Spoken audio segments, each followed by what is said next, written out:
विशेष ताकत है अध्ययन।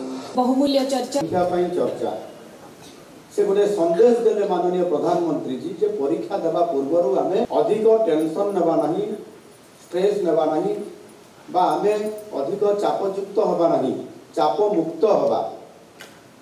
परीक्षा आसुची आसीबो आमको आमर शिक्षक माने जहा पाठ पढ़ाई वर्ष तमाम भितर जे पिला माने जेते बेले परीक्षा पाखे आसिले सेते बेले पिला मानको ऊपर गोटे बड़ चाप सृष्टि होता है, स्ट्रेस आसी थाए। आउ सेथि पई से माने बहुत समय नर्वस हो जाती, बहुत प्रस्तुति होइतिले मध्य नर्वस होगा कारण बेले बेले परीक्षा रे भलो हुए नहीं।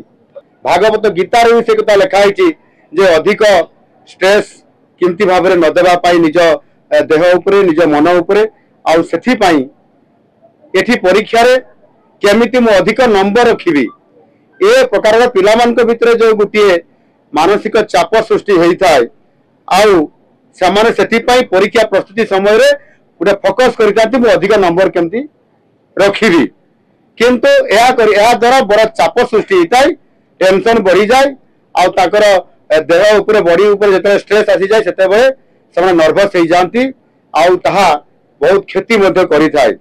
एणुक सेथि पई से माने जहाँ जमिति कुआ जाए गीतार जहाँ कुआ जाइछि कर्मणे बाधिकरास्ते मा फलेषु कदाचन।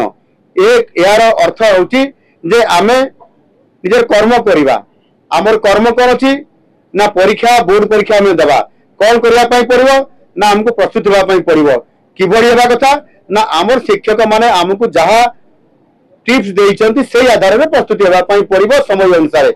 अधिक स्ट्रेस नबार नहीं, अधिक चाप ग्रस्त हबार नुह।